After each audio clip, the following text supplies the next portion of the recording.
Voilà, chers amis internautes de www.cleboa.com, Mamie fait cette émission Mégan Entretien, une émission présentée par la votre humble servante Priscilla Makangila, la Mégane de la presse congolaise. Je suis là pour vous tenir compagnie, chers amis internautes de partout en tout cas. Permettez-moi de dire un grand merci à tous les internautes qui nous suivent en ce net moment. Pourquoi pas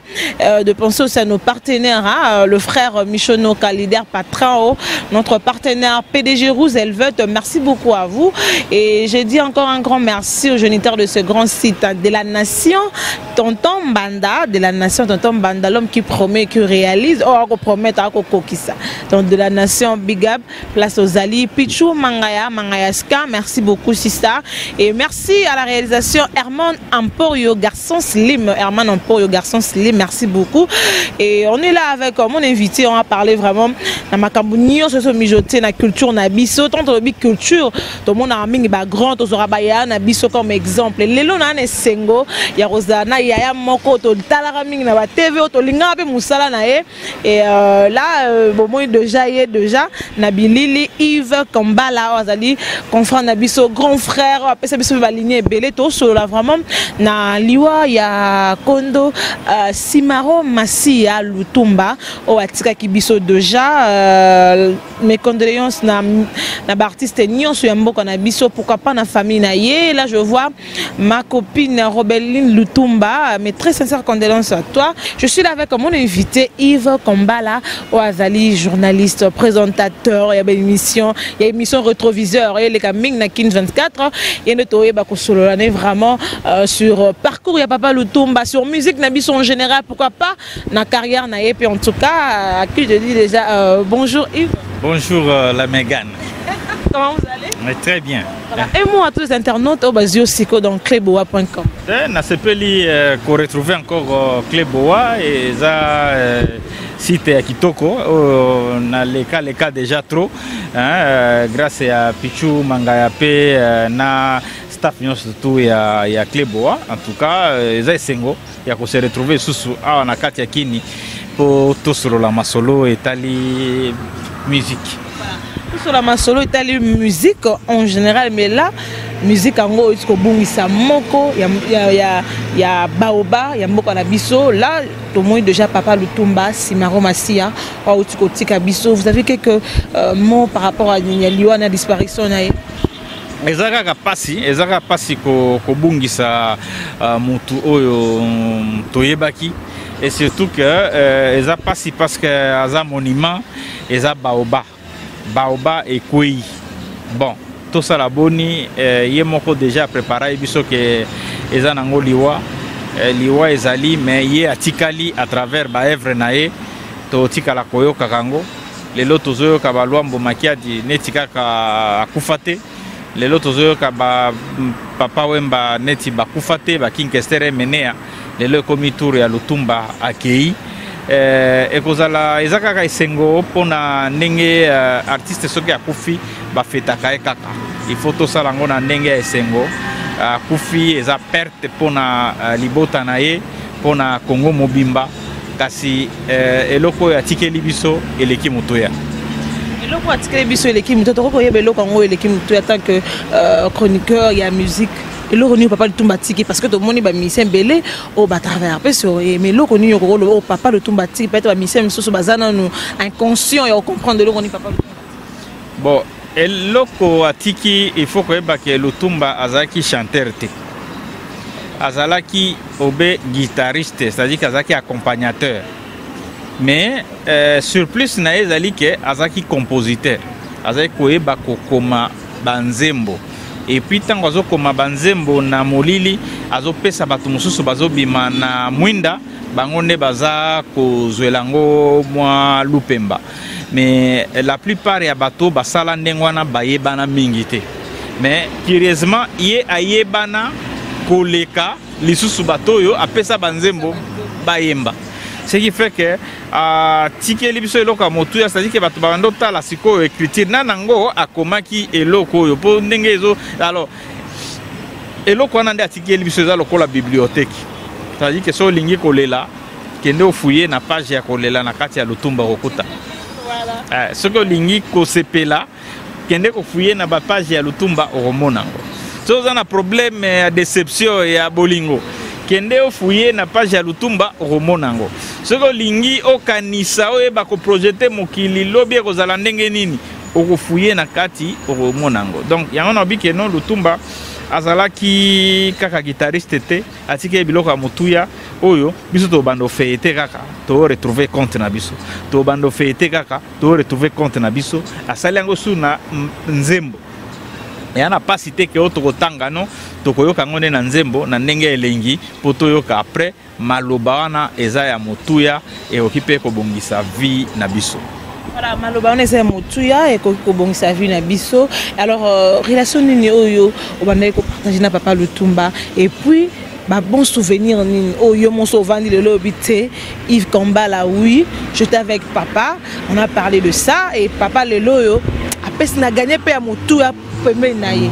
Bon, comme ba musicien surtout presque ya mboka o ya minene o biso tokutaki tango biso to bandi musala nazwaki privilège ya ko contacter na ko sala na ba artiste nyonso ya tango na biso to nde balobaka. C'est-à-dire que ya minene bo bazana ba kombo o toko citer ba kombo ya ba artiste nyonso ya minene ya tango biso to komaki biso to bandi musala oyo lomba oto okufa donc to longola e mais biso nga na sala na pepe kale na sala ki na tabule sala na Koffi Olomide na sala na Werason na Jibem Piana na sala na King Kestere Menea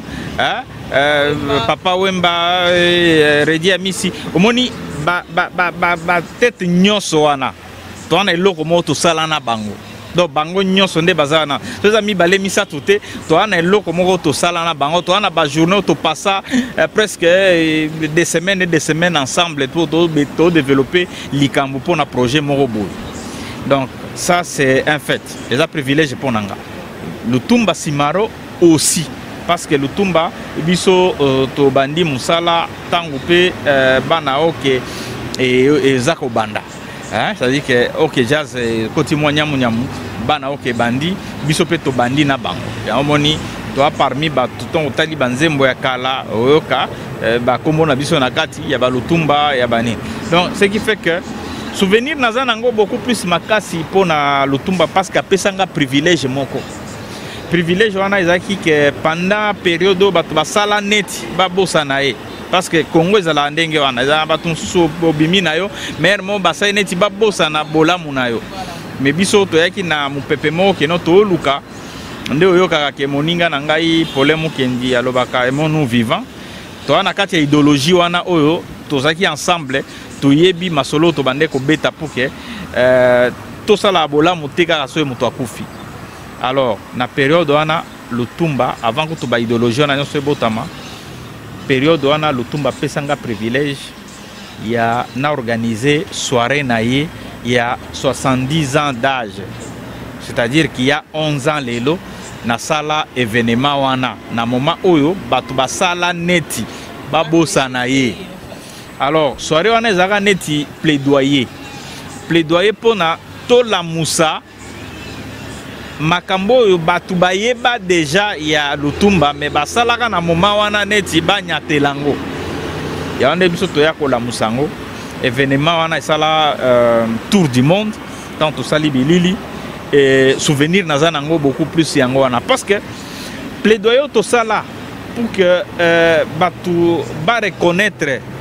ba mérite na ye na vivant na ye pour bato ba otanga discours na sala na Grand Hôtel na époque wana na loba que na s'inspirer na maloba ya penseur moko américain oyo aloba que fololo yo bolingi bo pesa bo tiango na lilita nanga na kolinga na recevoir ango tango na bomoi wana ezaka discours nga na tanga il y a 11 ans devant salle pour na ko justifier pour na nini to sali événement wana continue à l'ICCT, c'est-à-dire que dans l'ICC, il y a parce que l'Obama na français, na rendre ango, ils qui penser moko américain. Hein? Non, les fleurs que vous déposerez sur ma tombe, c'est des mots vivants que je vais en jouir. Hein? Vous comprenez dans l'Oba bongo et puis na l'Oba yango na discours nanga. Hein? Ba image ezali, belili ezali. Na loba yango pona kolamusa bato na lobi ke na rolinga boya kosalisa mutu oyo na ba evra sala oyo aza continuer kosala pendant que aza na bomoi. Ana besoin nango na tombe te, ana besoin nango na maleli te. De to sala ba plaidoyer to koma mikanda na ba présidence na ba sponsor na batu ndenge na ndenge pour que bakanisa tata wana sala ebele. Babosa na ete soki bakoya kopesa ye ba fololo. Po biso to mona tangu Madilu akufa tomona ba grand prêtre belé omoni azaka na États-Unis azui jet privé pour kaya ko assister na matanga mais tangu mutu wana zai ko bela azwaka ta le mususu ata mbongo na ete yango na biso to bai ke non lutumba osuka boite aza vie na biso to sala ke asuka ndenge ba mususu basuka te c'est-à-dire ba ko reconnaître pendant que azana vivant donc ezai tumba to banda bamusupe baye continuer na ngini banga kina bino ke akatana akufa pour que asala te biso to lingaki te parce que mokili na biso ezaki ezaka ndenge wana exception ça mi lelo na lutumba parce que to telemela ki yango avant c'est-à-dire que mokili na biso ezande nini lelo yo bon lelo zo samsala kitoko ça va mais mutu moi azo saneti a reconnaître ngote tango ozali susute nde a reconnaître yango même Kofi Ayemba ngo alobi ayokola na apostole ya bolingo aloba que mwana mwasi mo boye azaka kitoko mais tant bakati loboko nde akomo ebisa donc bato akomo ebisa siko ke notala ozalaka kitoko et tout ça bani mais fallait ko ebisa ngango tant nazalaka na romona ça dit que ngai natanga maloba oyo ba mise basalaka o balobaka le nso bato bamona ngo tina te menga na mona ngo elengi mingi na mona ngo mayele koleka ba professeur d'université oyo basala ba makamume elo na bomba sala to monate mais oyo ba mise to monaka bwanya na bango na kati alors pour tout le pas ya simaro ezali que biso to bunda pour que na vivant na ye so ifolo lo bo pese mutuka bo pese na vivant to sala ba collecte même na ba États-Unis ba to batinda na ba bilamba na ba chaussures na ba ndak na ba mbongo na ba nini e ya epana ba procédure belé ba mituka ba sombela ye moko pe bisanga ta moni eloko sala soko mona na bimaka na kei Cameroun na kei wapi eza grâce eloko sala oyebi osali eloko moko wana bia bande ko bisanga et puis asala pe ba témoignage na ba émission mususu lokola ya ba je crois ya ba Willy Kayembe tout ça asala ba témoignage ya lobi mwana wana eloko asala journaliste moko atikala osala langa ngote po asala po leloti na liaka eza grâce ya makambo yo asala et puis abandé ko ebisanga ngo alobi tala lelo so na zabo loko nso mona wana eza grâce na donc et c'est matérialisé na auto monité oyo tika na kati ya ndako mais ope bimi libanda basalela ye maison des poètes sponsorisé na RTL na eza na ngiringiri eza ya ye basala maison des poètes et loko moko neti misé neti loko mo ya markwan amona yango pendant que aza na bomoi basala ke aveni moko porté kombo na ye amona yango na mokili ayemba ye moko keno moto nanga boka matabo sala monima donc nyonso tout sala eza biloko oyo ye asaki kolinga mais amona yango de son vivant yango moni pour couronner le tout ayebaki ke poids ya malade ezuye akamati guitare na ye ake kopesa chef de l'État po nanze mone mususu alobaka keno ebembe nanga eza ebembe ya l'État soki na kufi ebembe nanga yozala ebembe ya l'État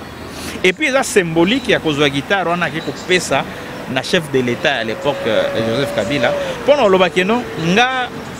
na yesusu na makoki te doite ekei mais elo na sala na mboko oyo ka yango na zongisi yango na l'État po boka bolango na bato. Non, mais c'est très fort. C'est-à-dire que nga naza na esengo que plaidoyer tout ça là il y a 11 ans. Et boti mbuma parce que na se souvenir que tant on a kené na ba cassette wana na ke ko luka producteur a diffusé yango a bimisango na ba DVD na poto batu balinga kité ba ba producteur tant ba zano bimite ngana zo ba valeur nango e batu ba na OK wana biso bana période wana ba wenge ba makambo mususu ba wenge ba pali ba nani donc zomona ba abité oyo mais et ça la tour du monde na ba monsieur musu ba regrettant nini ba zala na quantité ya soirée wana amoni tango yo sala su ba anniversaire musu ba to ba ye mais po ko kanana loko wana yo simba sauter et puis et c'est ngonanga ezani et c'est ngonanga ezali que pour la première fois na podium po Congo musique na biso zala ke nako kende koyemba na soirée ya mutute po ezane tingai yende afulanga tongane na ke fulaye. Mais pour la première fois, ils que non, na ba mission ba longwa na mouvement na ye, ba ya ba ye koyemba banzembo na ye. Na misusu na tabulei aya jour wana aye koyemba na soirée wana wa ebi que non mbiliabel ye na mbiliabel ba yo kanate na mbiliabel pe yembi na kati. Ye pas se retrouver aye koyemba. Tozui nouvelle génération, poto bino photo mixé. Na balé ki oyo à l'époque mutu moko te azeko abima na concert asala nzembo ayemba nzembo ya bana oki ya lutumba ou bien na concert na benga nani Alain Pela na biyo koyemba nzembo oyo jompo ya yemba na okokate loko na via na betango likolo na biyo kokoka timbre na yo po e osimba aya ayembi eloko ya musicien moso ayemba esala mixage yango moni lelo batu balanda et comme Kingandi chante Kingandi. OK. Balande wana via kosangisa batu. Nango yango wana. C'est-à-dire que tango motuneti bendo son. Aza mutu ya viva. Aye koyemba ofela. O ayemba te. Azo yebisanga pe na banane na bite voix na yo wana na omona ngo na ofela. Beta yango e osimba poto sala ilo moto honoré vie. Non, on peut dire na makasi bazo metango elekasi ko ndo bi en tout cas merci. Hein? Même les lots manda chante tikali na te manda chante tikali na bana OK mais à partir ya concert wana manda chante manda bazala banzembo ya lutumba de pata papa de parce que déjà zalaka na ba betaka ya kape na ba concert kaka boui mais na jour wana yepe a panzi penda mungongo na ndenge ya mukete hein ayembanzembo moko mona mbau hein donc ayembi pe kitoko abi mwana oyo papa atikala pe atikali ke non mwana oyo papa atikala na ebité azusala choix na ye mais faut bien reconnaître que na concert wana fondation yepe azalaka voilà choix pe papa yemba banzembo ya lutumba talaka mutu ya wenge ayepo yemba nzembo ya lutumba donc tout est parti de là yango moni ngana na esengo na on répéter ngo po il faut batupe ba yebaka place nini to ba comprendre po makamususu to kendaka ka boye kibudi batu mususu ba s'organiser comme ndenge toyoka ga bo batu basali commission moko boye biso nande ba vie ba éviter ba ebi kutute masolo ba éviter kutu idéologie à vie za ndenge nini ainsi de suite donc quelques rares personnes ne ba ebi idéologie à vie donc à part ngai muto yebi idéologie na ba journaliste on se bazali à part nga muto yebi idéologie à vie ezaka ka problème ken donc ça dit que yenda yebi idéologie à vie ça dit que non seulement nous vivants ma solo ya ko solo la boy na entre petit au solo la na akokuta na boy a gangeli biso na nzela bitala bino moni makambo sala na yango te donc je comprends a vie na biso. Alors Yves, parlons un peu de que non, au salaire qui concernant il y a plaidoirie pour que papa le tombe azong encore sur scène pour que papa bossana qui pourquoi c'est ma choix na pour papa le tombe parce que tu bavait Joski Bazali, ba tu belé au baza ba tu ancien ya calapé Bazali pour un choix ezala qui papa le tombe te to la musanga père voilà parce que bon mona qui déjà est tanaye ben OK ne moi encore so non toté melango parce que tout le monde qui a pas taboulet yawa ndenge zalaki tonga yo kokufa nde ba ko la titre honorifique te omoni ye zalaki par rapport na nini zalaki par rapport d'abord na liwa ya Madilu nde na beti Madilu autai kokufa na 2007 biso to organiser loko ya Simaro na 2008 Tant moni Madilo akufi to moni ndenge nini batu ba o ayemba basala nini mais après to komona que na bengi vie simaro to beti masolo ayebisi ngai ke ozana fongola ya ndako nanga soki olingi okanginga soki olingi ofongolinga. D'accord. Nino papa. Ndenga na bande ko réfléchir siko na bi vie zaka masese kaka. Po biso check to kuta na kaka. Oyo vie to bi aka ne to loba pe na waze kwa. Oyo aka waze kwa so to kuta ni elo nini toko kabwana ngo mona waze kwa bino tala zoba mbala kisaki sanza zota ne musapi. Ça dit que bon waze kwa za pe na babilo ko na makwana. Ça dit que bon to bino yepe vie zaika ndenge wana. Bande kwa mise biso ke no so to kuta na ye vie eloko lisese nini okozana ngo yazaka boyo monaka bikeno oyebi ke soki botika kotimola mabulu ebele bele soki ozotimola mabulu ebele bele okoya kobosa na pe libulu moko odindi na kati o comprendre makam yazaka nango yango wana alors ka bongo nga nazoyebisa ye ke no tant nazwa ye na Norvège tangu Madilo akufi nga nazwi na radio moko na Norvège na osala stage kuna epa ndeko na biso pop-up tendai na yebisi ye vie tokomi na suka ya émission soki okoza na lisese moko ya koyebisa biso alors bibino bobosana na binonga mais Yves na koyebisa yo oza na fungola ya ndako nanga soki olingi okanginga soki olingi ofungolinga alors eza pe lokola ka bato mususu babaka oza numéro nanga tibenganga mais yazaka na ndenge mususu ya koloba abike no oza na fungola so lingi okanginga so lingi ya bi nazonga na bivie nga na okanga ote na ofungola donc ça dit que yemo ofungola nzela ça dit que apesa efungola yemoko donc ya omoni ba esprit ya minene ezaka so bakutani il faut basala eloko moko ya munene ya onde sikoyo ngai na eswanga na bino na zonga tina kini to ekosolola ne na sala eloko wana par rapport déjà na fungolo ya pesanga po tuni pona nini to sala eka pona ye to yemo apesanga fungola ne na fungola po ba mise bele pe bazali awa obiso to kosala bango événement pe événement simbi mais bango balingaka basala ngo bango moko po ba na posa ya likonda te po balingi bambongo ba mise baza bele ba waze kwa ba Koffi Olomide ba nani baza bele mais oyo baza pe na ba fungola oyo ba kopesa biso pe to fungoli makambo etamboli mais bango mo baza na bango le mususu balingaka bango mo basala tant peu bossa la bango moko esimba te po esaka ba concert ka neti ndeto kenda ba concert dimanche na ba beta ozongela mais biso toyaka na idéologie to pesi idéologie c'est-à-dire que concert wana ndeto beta o ya lutumba nga moko nazo idéologie na ponana banzembo na mutu akoyemba yango na choix to travailler na collaboration abino bo menzembo tel il faut ezala mais moi na wana est-ce que akoyemba nzembo wana bien mon père ça moi ba doute na batu mususu bon to si to sala na concert moko boye mais na mona vraiment ngabi vie a robetango to sali débat to sali pe to pesi mutu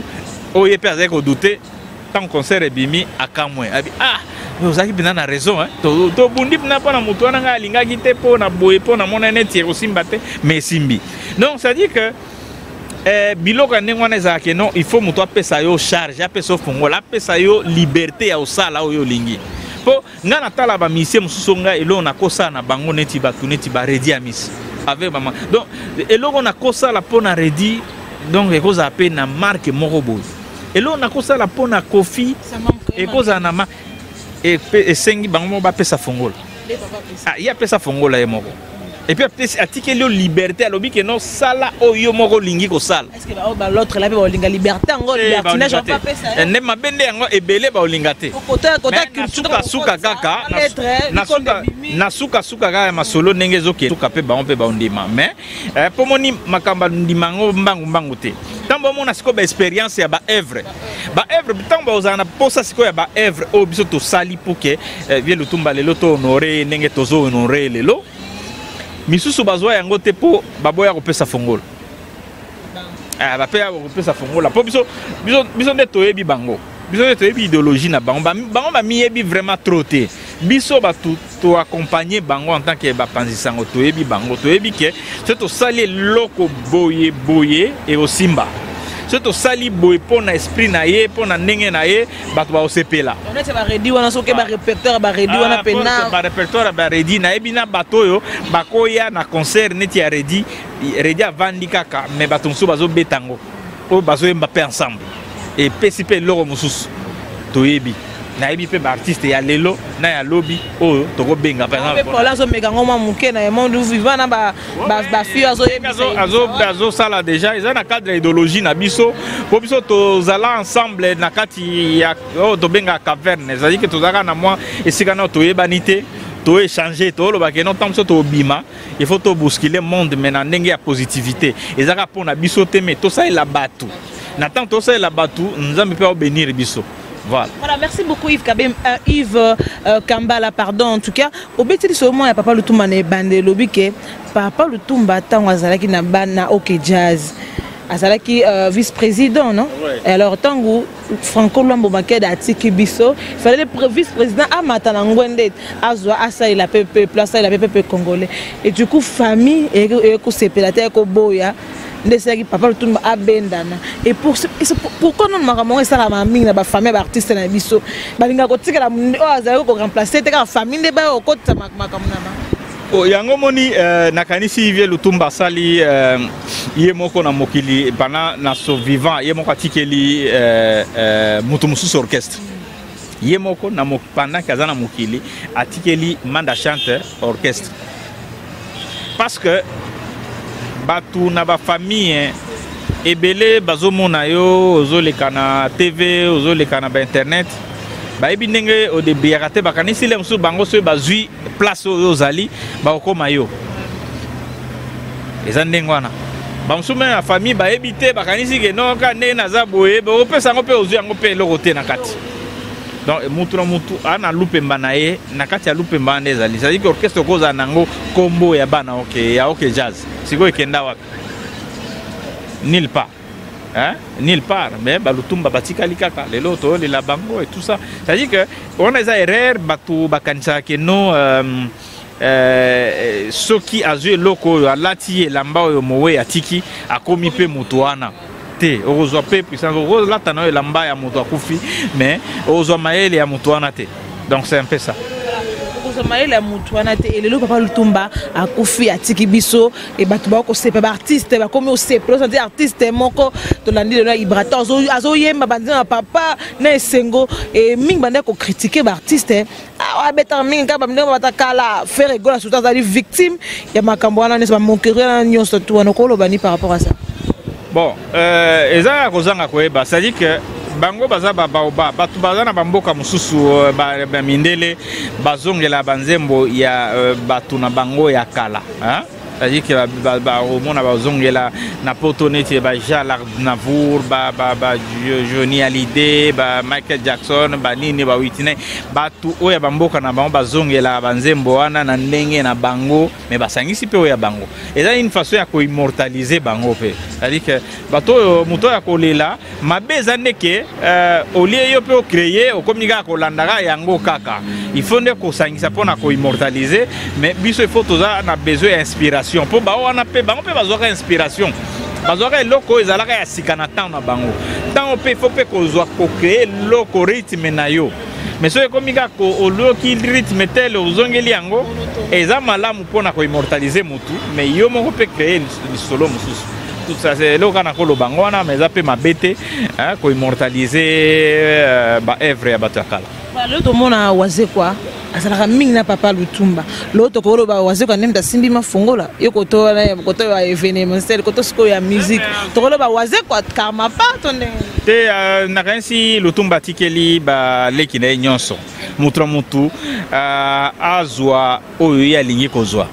moi Lutumba zaki mutu mo boyer mo to tuna e to bi bon olingi to benga poète to benga yo philosophe moko mona lobi ngai elamba nyonso bolingi bolatsanga na olataka donc une autre façon lo bape que no batwana neti lelo waze kwaza na chance pona na suka na e aye ko sala nzembo pe ba sali dialogue na kati na clip ebimi na suka ma CCP betami mais il faut otala pe ba o pe akala sala pe na bango pe masolo mususu ayemba na fere ayembisa fere banzembo na ye asala masolo na Koffi Olomide ayembisa Papa Wemba banzembo ayembisa Bambilia Bel ayembisa ba Pongo Love bayemba banzembo na ye donc ça dit que ayembisa ba Carlito donc ça dit que sont total liste ya bana ya Lutumba nakoloba na sens wana bana na ndenge ya musique oyo apesa bango banzembo oyo aye bayembi baza ebele et puis mutu na mutu ako utiliser ndenge alingi. Mais le lot ba grand abisso tangi ba Koffi ba Jibé ba Wera tout ça j'en passe pourquoi pas bango papa ça chance té na ba zo ya sima pour le lot to éviter to produire le côté le temps lié ya la karaté ba bana on passe parce que non ngape na yemba na moto X ngape na yemba na papa mes amis nga ba papa ndé ba pesa chance wana na génération te za bongo te ça dit que bango pe ba yemba na ba jeune kaka ba Wera na ba yemba ba onde ba sala ke ba faire to ba bango lelo biso bosa na biso makambu mbangu ayike mutu ana batu na epe wasala ba bimango te ngana muta buntu te bima pa mutu te nana ko boya ke non lelo fali aza fali po le kai pa Koffi Olomide en tout cas ce to boya ngo mwandi maragaza mwana wana ya mutema mabe c'est à dire que ya mutema mabe bango nyonso bandima na bango mais sauf que ba et après na kuzute ba musupe ba le bandimaka so tuni Sam Chintu akoye biso ke non akoye biso ke non en tout cas biso kuna epai ya le rambo neto yekola masolo oyo vous comprendre balobaka ngo mais comme ba pe na kirando na bango ya ki musicien c'est à dire que moi boyoka nezalaka te za ba makamo boya ko bongisa kaka mais ba sala bana na bango po question na ezaki otuna ndeni bango batika pe tenter eza na yo pe mwana nde siko koluka o sala ndenge olingi e lokola ba Jibé Piana bango ba sala ba lepela babima pembe na bango ba shaingenge banini mais mutu na mutu yako pesa yo micro te apesa yo pe biloko yo sute yo na 12 ko finanga yo so ye moko mutu ça dit que yo moko mutu soko sali molende te OK musika te mais bango tant besoin déjà toyebi bango toyebi ba shaingenge pona nini pona ba Salvatore de la Patria hein. Soki Salvatore te tolinga ki toyeba bango ndenge nini donc eza ndenge wana mais biso ne toyebisa bango c'est-à-dire bata so bandimite biso ba panzisango ne tolobake no mointe ta na kati olobi ndeni bango pe basala ate ngana yeso ke non lelo toyebi ba Jos die na pona Félix Joseph soki oboyi yango eza etali kaka yo mais biso tokoma yango hein tokoma yango toyebi yango soki osali faut pas to jimele yo to lakisi yo pe ba image c'est comme ça ça dit que eza ndenge wana ba Koffi basala bato hein basala bato lelo toyebi bango donc ça dit que lelo ba osala pe succès na ndenge na bango parce que ba leka ekona donc c'est comme ça mokili eza ndenge wana zaiko esala bato nyonso eza bongo ça dit que mutu sikoyo mutu na étoile na ye esimbi to esimbi te mokili ya bongo. Voilà, et Simbité là, donc il n'a pas chuté dans l'émission en tout cas. Et tout maintenant le solo, il y a des artistes surtout Papa Lutumba. Bah il y a baraming baliwa na bango. Bah il y a bakina okufa, il faut na sala mwanze moment roboy. Bah lobaka kana kata banze na bango et là c'est que papa wana yebaka, maman wana yebaka okendo tika biso. Te bo omoni batuneti ba Lutumba baza batoyo baza ko beta masolo na banzembo. Na kati ya lisolo wana babetaka mingi masolo ya baninga ya bato mususu ya makambo bamone na mokili na masolo oyo bango baomona neti ekokomela bango alors parce que baza bato oyo nzambe apesa bango mayele wana ya kotia nzembo bato pe balanda oyebi ke bato ebele basala banzembo oyoki kaka boye oleki na yo mais soki osali nzembo motu pe asarete ayoki okosi kokozongisa nzembo wana ya baba Eli nzambe apona ye mosusu asala bato ebele bakoma na banzembo bien mais moto atikala mpe kolanda yango te c'est-à-dire que nzambe atia loboko te mais bato neti ba Lutumba nzambe atia loboko ce qui fait que eloko oyo ayembi le mosusu azoyeba te mais eza nzambe moto oyebisi ayembango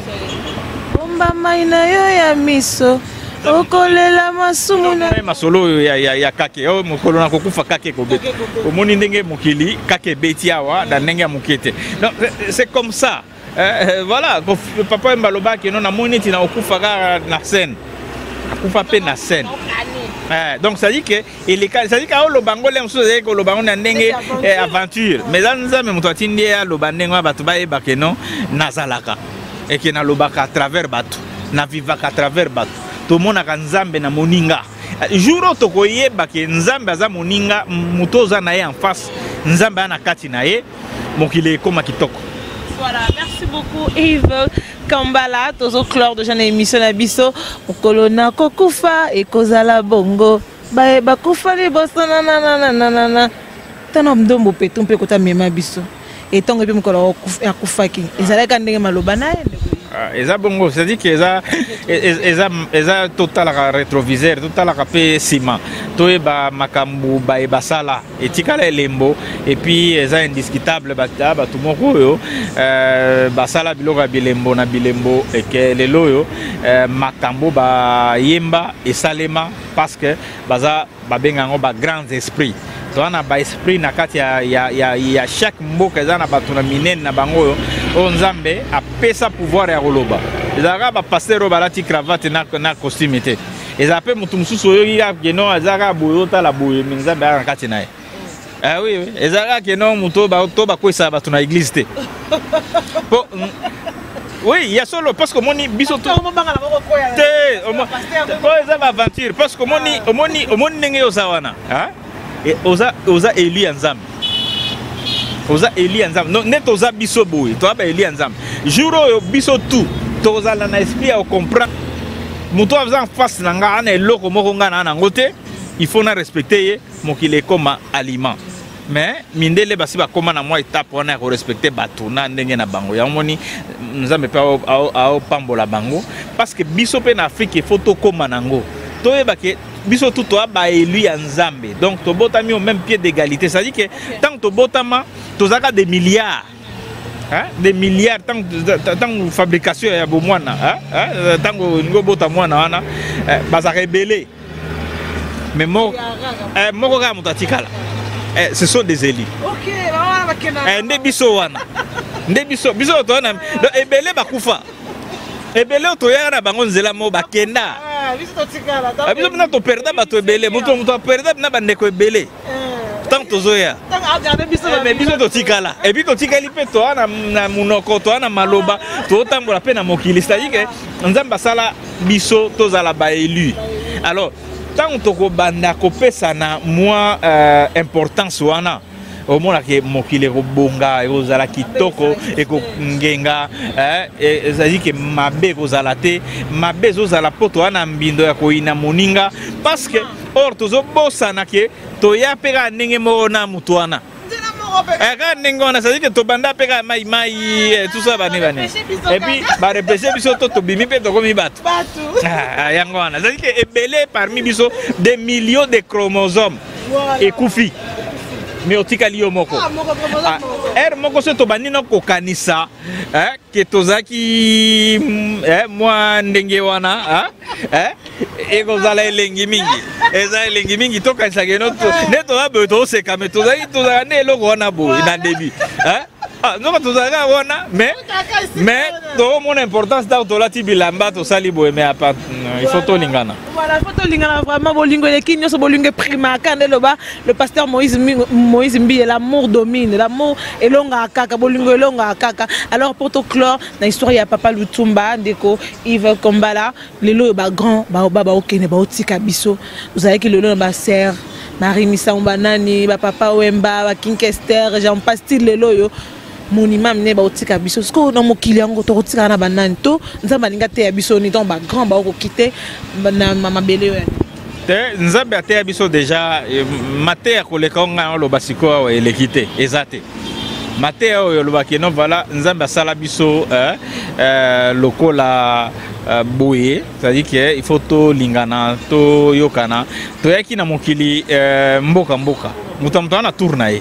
kande to ya na mokili wana na vu que belé ba kenda déjà avant tant otikal et la qui si pendenge to kenda c'est-à-dire que neto to yaki des milliards de chromosomes tout ça na banini na ndenge ya biologie na spermatozoïde to ya ebele so ta na microscope ebele ya bana mais to tikala mutu moko kaka ndenge wana pende na mokili toza ebele tozotikala tozo échanger c'est-à-dire que bato mosusu baza kobotama mais il faut nde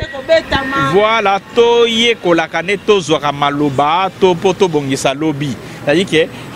tokamati maloba oteyi bana na yo ntango ozobota mwana wana eza esenga oboti mwana na yo mais ozozwa déjà remplaçant na yo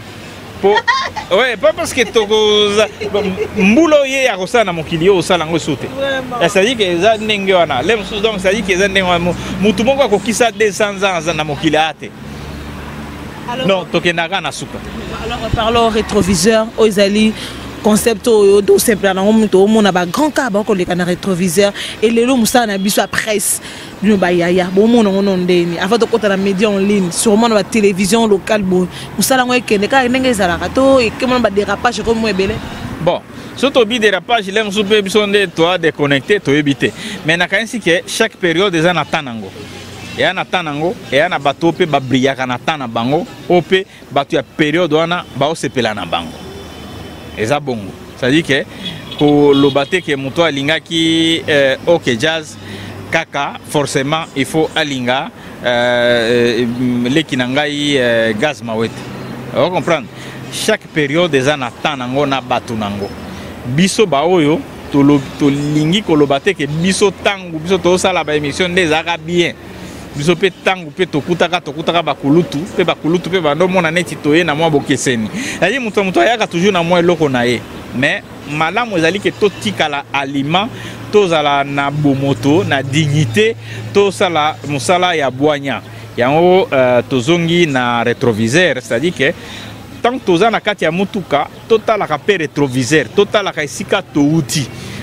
total esika touti to construire liboso malamu tokoyeba ko diriger bien tokoyeba très bien que non na sima na biso est-ce que mutuka moko ezolanda biso to eloko nini totikala ekote donc totali ba rétroviseur po tozala na nzela to se positionner kitoko na nzela on tosala rétroviseur et a beaucoup plus po baleki pe baye na sima ba mona pe mosala biso tosalaki le mosu ba monaka ngote mais to rappeler bango pe ke tosalaka boye elo moko ya malamu to ya mabe boko puiser yango na kati pour bosala avenir pe ya pe bozuli na pe ko encadrer baleki baso approcher pe bayaya to baleki karanga de na komi ana pousa na ba Yves relaxanga nini ke kala nae ebele ba koma déjà ebele nde mabe ya mokili ezali ke no ebele ba koma na bango mutu soki akomi na ye ko forcer te ke akoma na sima na yo po moni bato muso ezali ke no amoni mwa quelque bato akana kokuta na bango te akomo kuta na bango ya moni ke ekomi tourna ye amoni neti ke yo okutana na bango soute or que yo kutana na bato ya ndenge wana ti olemba siko komo vanda komo tala ona musika c'est comme ça c'est à dire que bakulutu baza biso tozwa tant tozosala tokotoya bakulutu bievanga lengemi tokuta bango tozosola na bango baopesa biso baton na batonalité bamanda chebwa na temps na biso lelo nansi toti solo na yo awa 20 émission to beti mo li solo donc ma solo ezalaka ndenge wana encadrement ezalaka surtout que non ya bona bo mutu to koma ba mutu aza mature mais bo beti mo li solo mo ya mokili après na kati ya li solo ana ne tozui même ne to beta ma solo ya ba simaro bo to fana te que non le ki zo bike na kaye sala bo ya na to kutani bo bo to beti mo li solo eleki na ndenge kaka yo po puiser po to tamboli po mokili ezaka bongo mais essentiel to échanger to kutana to pesa na kambote to sepela et ainsi de suite c'est comme ça je crois que ba ebele baleki ebele bazali to solola kitoko musupele musu to zo chance okutana te mais musu ebele to kutana c'est bon. Voilà, merci beaucoup Yves Kombal, on est arrivé à la fin de notre entretien avec vous. Alors message na bat balandi yo pe message na artiste émission batikali pour que to clore na émission na biso. Message ezaka que non to kolisa bolingo. C'est-à-dire que Simaro Tango a koufi heureusement waze kwa sali nzembo wana bato ba comprendre nzembo ngo na bien te. Eza medley eza ko reprendre beaucoup plus ba titre belé ya Simaro. Waze kwa maele sala tupo alobisa vie Simaro atike libisonini. Mais vie Simaro la kisa biso Bible kaka. Or na Bible ya omoni na chaque intervention na ngai za la internet za banini na zongela mingi bolingo. Bible eloko bandi na Genèse tina Apocalypse zara bolingo kaka. Donc elope Simaro atike biso yango. Alors ba musicien o batikali soki ba matisi mo dose ya bolingo et oza mala mingi. C'est tout. Voilà, merci beaucoup. Mais mais net, net, frère Patrice, net. Bon, tout ça neti bateau. La kisika toi bateau mokili. Et mokili tokokana na bateau ya mokili ndenge tozali Werason Serge Kaembe bateau bon frère Patrice. C'est la même chose, c'est-à-dire que les amokili la kisiki biso tout toi bana Congo toza na kokokana oyo kozala parce que toi bana mboka oyo. Mais ce que tu as géographie, na histoire, au moins na moko uta na est, musu na l'ouest, musu na centre. Donc, mais c'est pour dire que Zara toi bana Congo. Voilà. Merci beaucoup en tout cas, merci pour arriver à la fin de notre speech en tout cas, merci na baimboka nyos bolandi biso dans www.kleboa.com. Merci à De la Nation, tonton Mbanda, merci na bana poto tout bozana kino, leader patron Michel Noka, merci et merci na batnyos, je sais pas en mois 2 3 bon batu kaka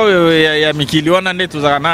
na nzela mokuse na Château Rouge pa Jimmy Bofosa dans la casa batu baza na London neti ba JP Mindia batu nanga kaka donc ndenge tozana salon Godé Kimani patron ya coiffure na kati ya mikili ya Paris donc liste za mulai bandeko na ba master bazebeli bon bao ba yebi ke non atangi bango le lote boye ba ke lobby eza tour na bino eke na mutema bozaka. Voilà, on peut déjà se lever à Herman Ampoyo pour se dire bye bye avec mon invité. C'était la Priscilla Makangi, la Mégane Opéra avec Yves Kambala. N'est-ce pas, Herman Ampoyo? Bye bye. Merci.